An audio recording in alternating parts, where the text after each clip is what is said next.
Florida falls to Kentucky yesterday in Lexington. Final score, Kentucky 33, Florida 14. So what now for Florida? It's kind of the question we need to have on this Tell the Truth Sunday. Didn't go as planned yesterday. Obviously, I actually had Florida winning this football game, but they roll into Lexington, and the run defense isn't there. The run game isn't really there. There's a lot to unpack within this one, and I don't know that it was so much a matter of the fact that Florida lost. I think it's a little bit more in that the optics in how they lost. A lot to unpack with this one, like I said. Really quickly, though, make sure you're subscribed right here to the On3 YouTube channel.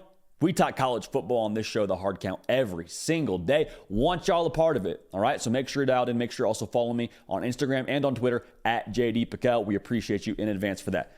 As I was saying, this game, the loss wasn't the issue if you're a Florida Gator fan this morning. It wasn't the fact that you lost to Kentucky. Kentucky's a good football team. Devin Leary, I believe, is actually a good quarterback, better than what he showed yesterday. Ray Davis, really good running back. Mark Stoops, really good head coach. Won a lot of football games, and it's not on accident, not a coincidence. And Florida is in the second year of the Billy Napier era. It's a thing that's still taking some time to bake. But going back to this, not that you lost, it was the way in which you lost, which sits a little bit funny with you this morning. Ray Davis went for 280 yards on the ground, almost had 300. Devin Leary threw for less than 70 yards through the air. So it wasn't like it was a super balanced attack that was just keeping you off balance. It was just physical domination up front. On the defensive side of things for Kentucky, they held you to 2.4 yards a carry. Like it was bully ball.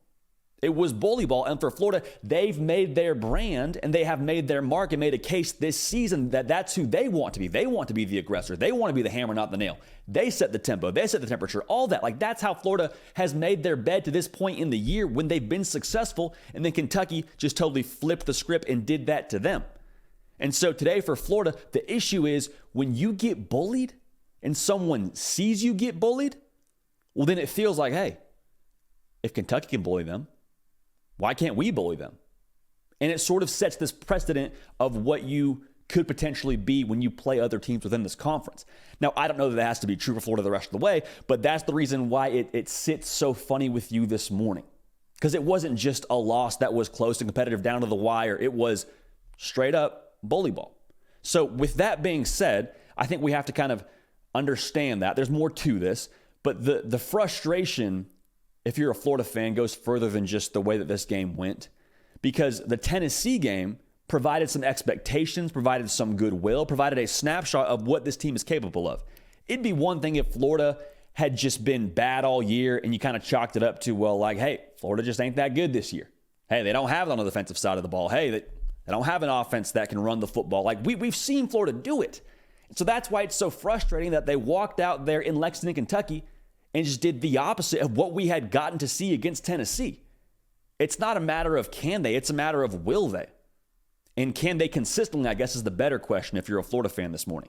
So that's one part of it. The other part of it is the opportunity that this game provided for you if you're Florida. Like, this was a chance to draw a line in the sand and to stack a brick on top of a brick. Because the Tennessee game, that was a brick laid. Do not get it twisted. That was a foundational brick to what Billy Napier is building, much like that Utah win in his first season.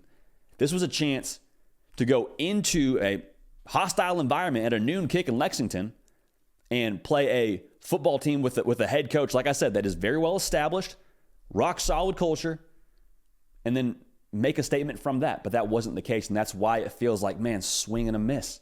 And that's why it hurts. But even so, now there's going to be a lot of people, and we got to guard against this.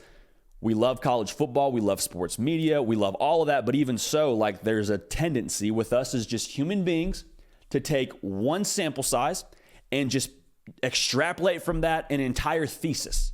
It's one data point, right? So if you want to weigh this data point, you better weigh the Tennessee data point the same way, because Tennessee looked pretty good last night.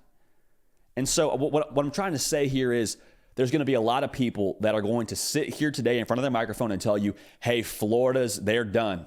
Hey, Billy Napier, not the guy. Hey, pack it in if you're a Florida fan. That's a season for y'all. Like, was yesterday an embarrassment to the brand that Billy Napier is building in Gainesville in terms of what he wants his team to be on that football field from a product standpoint? 100%. Billy Napier, I believe, feels that way. He doesn't want that to be what his football team is going forward. Of course, he's not signing off on that. No way. But the same thing can be true that this is one game, it's one data point. And we also need to make sure we all take into account how we were talking about Florida going into the season, before the Tennessee game, after the Utah game. Over-under win total for the Gators was 5.5. It was 5.5. So no, this game, you hate it, but it doesn't define your season unless you let it be a thing that seeps into the locker room and becomes a just overwhelming narrative, and this becomes what we see week in and week out from Florida. Like, then maybe there's more of a conversation to be had, but I don't think that's the case. I've seen this team play really hard for Billy Napier far too many times to let one sample size yesterday be the end-all, be-all in my mind of what they are in 2023. Think about if Florida goes out and does what they are very much capable of doing and rolls into the bye week before Georgia at 5 wins. Again, the over-under win total was 5.5, and they got 5 heading into the last few games of their season. Like, can we understand? Can we all kind of align on that maybe, just maybe, the trajectory of Florida isn't necessarily based on one football game? Now, that's not excusing what happened. That's not overlooking the issues. If they play that way the rest of the season, narrative totally changes around how I feel about Florida, but I don't think that's going to be the case.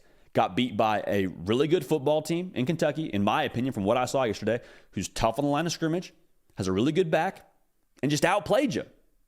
And Florida did nothing to help themselves. And when Florida got down at half, like, that was kind of, I don't want to say that was it because I don't think that's responsible to say, but Florida isn't built to go into chase mode. They're just not. And so it kind of compounded on itself, and Florida couldn't score points. So that was kind of the name of the game. That was sort of the end of the story. So yes, it's bad. Yes, it hurts. Yes, it's a missed opportunity. There's no way to put lipstick on a pig. But at the end of the day, I don't think we just define Florida from one game in the season. Make sure you're dialed in here. Make sure you're subscribed. We appreciate y'all. We love y'all. We're going to keep this party rolling. We will see y'all next time. Hey y'all, thanks so much for watching. Subscribe to the channel here to make sure you don't miss an episode of The Hard Count. Also be sure to check out other videos on the On3 YouTube channel.